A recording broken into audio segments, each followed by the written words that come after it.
Do we have free will? Decades ago, an American neuroscientist named Benjamin Libet tried to investigate this question. The experiments he conducted created a huge sensation at the time, and even today, neuroscientists continue to debate them. What exactly did Libet do? Libet conducted a very simple experiment. The participants in the experiment were asked to press a button of their own free will. Using a precise clock, they were instructed to note the moment at which they decided to press the button. At the same time, the exact moment when they actually pressed the button was also recorded. Libet did one more thing.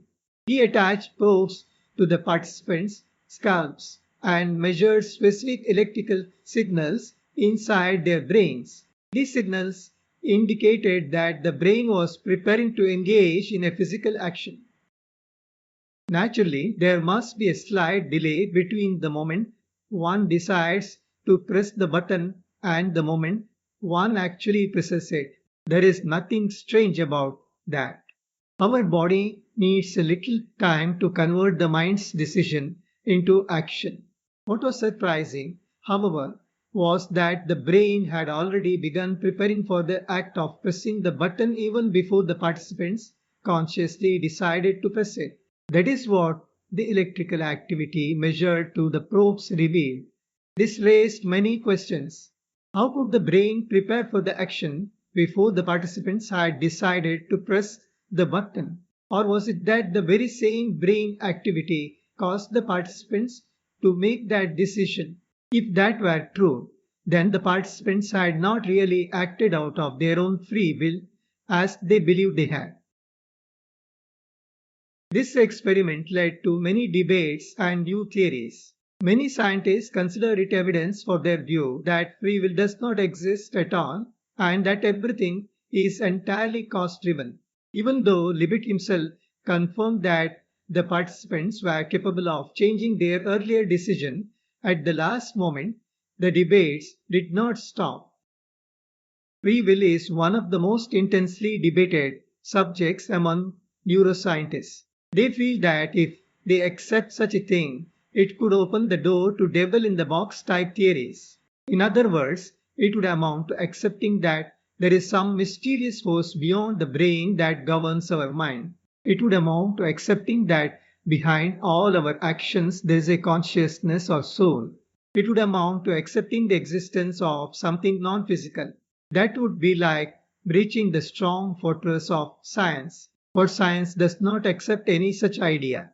As someone who also thinks philosophically, I hold a somewhat different view on this subject. I do not see free will as a binary, as something that either exists or does not exist. Instead, I think of it as a continuum of possibilities. This continuum includes inanimate objects, living beings, human beings, and the ultimate limiting case of this spectrum.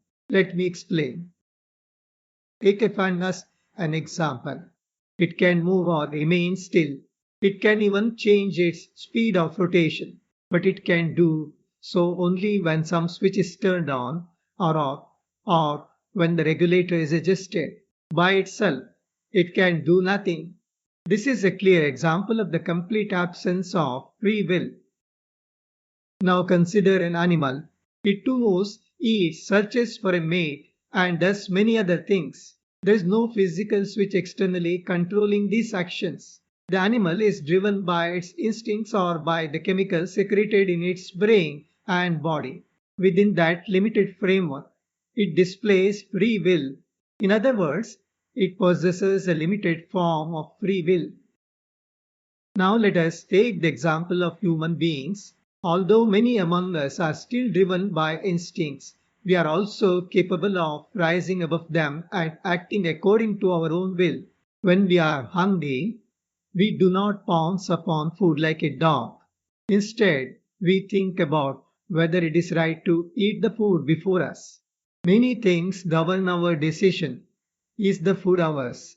Is this the right time to eat it? Is the food healthy for us? And so on. Even though we may engage in the action, our actions are not completely unrestrained. They are regulated by our moral sense, social responsibility, concern for health, and many other factors. Therefore, although we possess free will, we also possess self control. This self control is itself another form of free will. It can rise above the physical constraints that govern an inanimate object or the instinctive compulsions that direct lower life forms. Let us go further still. Look at a monk. In order to attain the ultimate goal of spiritual enlightenment, he struggles against all his basic instincts, endures every hardship, and walks steadfastly upon his chosen path. Is he not also displaying free will? But he too is bound by his belief in some ultimate spiritual state and by his longing to attain it. Therefore, his decisions are not entirely free either. There is still a cause behind them. You may have heard of many missionaries who renounce all worldly pleasures for the sole purpose of spreading their religion.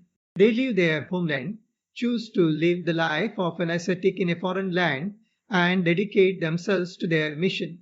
Yet some of them, upon witnessing the poverty and suffering of people, are deeply moved. They forget their original goal and begin serving those people without any religious agenda whatsoever. They overcome all the causes that had previously bound them and make a self determined decision. And yet, was it not compassion within them that made them take that decision?